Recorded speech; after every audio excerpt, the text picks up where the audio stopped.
Another big edition of the RDFNL Footy Show. Looking ahead to round 5, my name's Yeendy. I'm joined by Tara Murray from the Star Weekly. Thanks for jumping on board this week. Thanks for having me. Interleague is just around the corner. You're getting a bit excited? It is. It'll be quite interesting to see how we go. You don't have to go too far up the road. So going to Central Highlands, which is one of the neighbouring leagues. So it'll be quite interesting to see how the league goes. It's been a little bit up and down the last few years for Interleague for the RDFL. Yeah, a bit of a win-loss scenario. And unfortunately, a few years ago when Jack Mills of Macedon helped cause the upset of the Interleague history with that lead guiding the RDFNL to a win over Nepean, accounted for donuts. But at least it gave a bit of a perception that there's a lot of quality in our competition. There is, and Mills is one of the players who's been named in this squad. I think there's quite a few players who have been part of past campaigns. I know Brett Chambers, who was co-captain last year, is another one who's been named. I think there was 11 Rupert's Woods players, 10 Macedon, quite a lot of depth from across a number of sides, and a few other players have been added on from their performances the last couple of weeks. Definitely right. And we also know Millsy has still been signing autographs and kissing babies since that very goal. As we turn our attention to senior football, and we've got a big game. Speaking of Millsy, his beloved Macedon travelled to Diggers Rest in a very crucial contest. It is. This is probably for the third week in a row we've had the top three sides from last week play each other. So it gives a good indication of where these sides are sitting at early on. Probably Diggers Rest has been probably the better side of the two. Both have lost one match each, and they've both lost to Rupert's Wood. The Burrows were probably a little bit closer and probably a little bit better performance against the Sharks. So if you're looking at that form line, you'd say the Burrows would be favourites going into this match. Particularly on their home deck as well. They're 2-0 so far, and they're looking really, really good. But Macedon, they've still, after that game against Rupo, they've been able to bounce back. So it's shown some positive signs. It is, and they've still got a lot of premiership players in that squad. So you don't buy that talent any day, and any of those players can step up when they need to. They've got a lot of different avenues to goal, which they sort of needed to find. Losing Jason Cook on the weekend, it was Daniel Markworth who stepped up, kicking 4 goals. So that gives them a different player up forward. So you don't write the Cats off at all in this game. Macedon lose this one. What does it mean for the competition? I don't think it means anything at all. I think the Cats had a slow pre-season, and they knew they were probably going to be slow starters.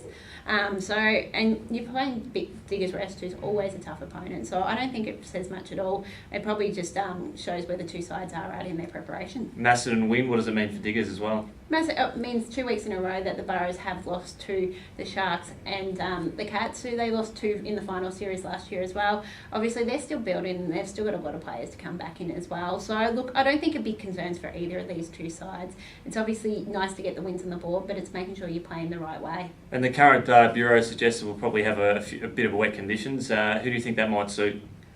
I think it's probably the Burrows. I think they've got a lot of big bodies in that midfield. Obviously, both sides do, but I think it probably suits the Burrows most. They've got a lot of small forward options as well. So in the wet weather, those small forward options can come in very handy. Yeah, exactly. They have shown some good signs in that time. Another game that could go either way. We've got the Sunbury Kangaroos playing host to Centrals. It is. This is quite interesting. Both of these sides have been very competitive in all their matches, but it's been about playing a full 4-quarter performance, and that's where it's let them both down. They're both 1 and 3. And in those other performances, we talked about it earlier in the week, Centrals have been in front at halftime in all 3 of their matches. So you've got that, and the Sunbury, on the other hand, they were in the match at halftime against Rupert's Wood. They led until the final 5 minutes against Wallen, and they were in the game at halftime against Macedon. So that's 3 very highly rated opposition. So it could quite easily go either way. It's which team can play that for 4 quarters. It's a tough one for Centrals, because they could. I'm just trying to rack my memory, but they could be undefeated heading into this contest if they had played better third quarters, such as the way they've been playing this year. Look, obviously, I don't think they would have been 4-0. I think the Riddle could have quite easily been in front at halftime with their goal if they had a kick straight. So obviously they could have been quite easily 3-1, which would have been a brilliant start for them. Unfortunately, they're 1 and 3 on the other hand, and they could have easily be 1 and 4 if the Kangaroos fire on for 4 quarters. If one team's going to make finals out of these two, from what you've seen and what you've gathered, which one of these teams are capable of playing finals? I know it's a long way away yet. I think Sunbury Kangaroos have that bit more experience, and that's probably where it is. Obviously, the Kangaroos lost a lot of players in the off-season, where Centrals are still building, and they know they're probably not going to be around the finals mix this year. They've obviously said, yep, we're going to improve as a side. We may not win as many matches because we do have a harder draw. But looking to build forward, I think Sunbury Kangaroos still have a lot of top players in that side. Yeah, well, it should be an interesting one. Your tip for this game? I did tip Sunbury, but could quite easily go either way. I'm jumping on the Central's bandwagon. I think they just need to improve on that third quarter. That's going to be very important for them. Speaking of very important for them, it's the Hawks. They've got a very important game against Rupert's Wood, and Rupert's Wood are flying. And the Hawks are coming off a disappointing loss to the Redbacks, who played some brilliant footy at Romsey Park on the weekend. Exactly how you put it. The Sharks are flying. They're 4-0. They've beaten Macedon and Diggers Rest the last couple of weeks, so they're two really, really good opposition. The Hawks, on the other hand, would be disappointed. They wanted to be 4-0 heading into this tough period for them, and they dropped the game against the Redbacks, a game they needed to win if they want to play finals. So for the Hawks, it's about testing themselves against one of those top-line sides. A lot of Romsey's been their highest-placed opponent in the first couple of weeks, so now it's about playing some of those good sides. I think it's Rupert's Wood this week, Diggers Rest the week after. They need to try and pinch one of those games to get back up there and show, yep, we really do mean business. We know how good the Sharks are, but if we're looking at an improved performance from the Hawks, what would be a satisfying margin to sort of get within if they were not to win? Look, they'd be wanting a close match. They'd be wanting to be within the game for four quarters. So they don't want to be playing well for half a game. They want to be in the mix for the whole entire game. Yep, with you on that one there. Broadford and Riddle over at Harley Hammond Reserve. This could be an interesting contest for the Bombers, who haven't had the best starts this season. They'll probably get sick of hearing they are traditionally slow starters, but they themselves have sort of said it. What would they be looking to take out of this match? They'd be wanting a big win. Yeah. The Bombers would want a big win and continue what they did in the second half against Melton Centrals. They haven't been great so far this season. We say they haven't been great, but if results, a kick here, a kick there, could have gone another way. So they haven't been terrible, but they just haven't got wins on the board. So for them, they probably want to get a good four-quarter performance, which is what they've sort of lacked. They've had bits and pieces in Macedon. They dropped off for a little bit. They dropped off for the final quarter against Wallen. So it's about making it a full four-quarter performance from the Bombers. I think if Dylan Tarkson is in the team, this is going to be the game where he has to launch himself and announce himself to the competition, because he is loaded with talent. And with improved fitness, maybe playing on the ball, maybe playing high half forward, this could be the chance where he can really announce himself to the comp. Exactly. I've seen him play at other levels, and he can dominate a game. Not even just a game, he can dominate a quarter. He could kick 4 or 5 goals in a quarter and really turn a game on its head. So he has got that ability, and he is an X factor for Riddle, and it's a guy that you can't take lightly. Exactly right. So we know that we expect the Bombers to win that one, and we expect Broadford to, again, a lot of positives from last week against Rockbank, and it's just about scoreboard pressure for them. It is, and it's making sure they're doing the little things right, getting the structures in place, making sure they've got that defensive pressure around the ground, and making it hard for Riddle. And that's the thing. It's about doing all those little things that will help build the team and build that confidence going into the next few years. It's peak day over at Romsey Park, and congratulations to the great work that the Romsey Football Netball Club have done over the years to support the BCNA. So the footballers and the netballers will be decked out in pink as they run onto the field and court. And it's Romsey playing host to Lansfield, who was becoming a sort of tradition for Mother's Day round. It is, and good on Lansfield getting involved too. You've got Stacey DeMoses is shaving her head, so she's playing with Lansfield this year, but a former Redbacks player.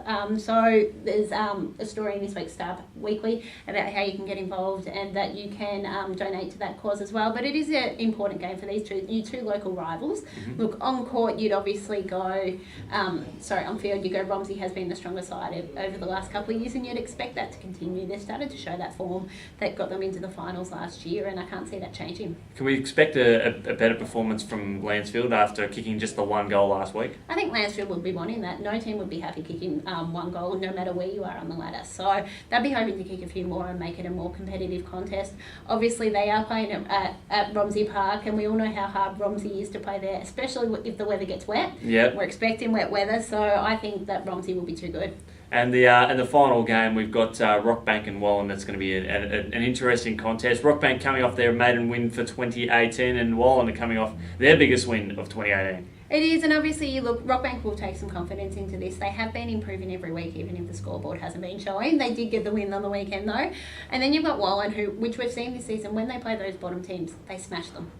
And they did it last week against Lansfield. they'll probably be looking to do the same thing again this week. Hopefully the weather will make it a lot closer game than that. Yep. And hopefully the Rams can take it up to the Magpies and make an interesting match. There were some positives for the Rams last week because Ricky Cameron and Harley Cameron, they both had really good performances, and when those boys get firing, the team starts to sort of lift around them against good opposition. But we know that Wallen got a superstar midfield. They're very well coached, and they've got players can share the goal front. I think you mentioned earlier on the week they had 7 multiple goal kickers against the Tigers, and I think that's pretty standard for them too. It is. They've got a lot more depth, and that's the key for Wallen. They've got a lot of depth, as we've seen it in their reserves as well. They made it through to the grand final last year, so they've got a lot of depth across the board, and they're only going to get better. I think for them, they're wanting to take on some of these tougher sides, but in the meantime, they just have to make sure they're playing well against the lower sides. Exactly, and it's good for them that they're not relying on Sam Rex Happy to kick the big bag of goals like he'd done in the past too. So they're able to share. The midfield is able to contribute, and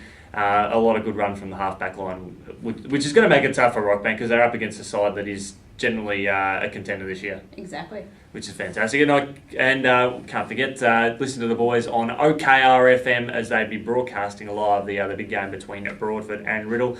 And of course, just lastly, Interleague, just around the corner again, a lot of people heading over to Bunnyong, a big game against Central Highlands. How important is this game for the locals? Look, I think it is. I think everyone wants to win Interleague. It gives a little bit of credibility to the league. Obviously, we ranked one of the lower ones across Victoria. So trying to get up those leagues, if you're a higher ranked league, you're more likely to get more players into the competition. And we've started to see a whole lot more ex-AFL players come into the competition in the last few years. So that's only going to get better, and it only shows that the league is getting better and people want to be involved in this league. Exactly, it's a great advertisement for players to come across, and of course with Central Highlands, we know that the RDFNL will be really keen to get the win over them. I know with Moorabool they've been keen to do it in the past, so this is a big opportunity for the fans to head over to Bunnyong and see a really good team performance, see some of the big guns, and with more opportunities coming out about with Interleague footy as part of the championships, where we're seeing teams like we're seeing Goulburn Valley and Ballarat playing at the MCG,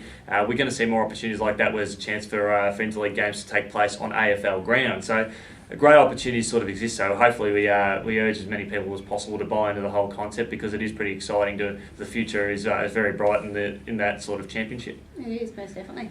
Excellent. Well, thanks so much for joining us this week, and we look forward to catching up with you later on as we get ready for a big explosive Interleague campaign.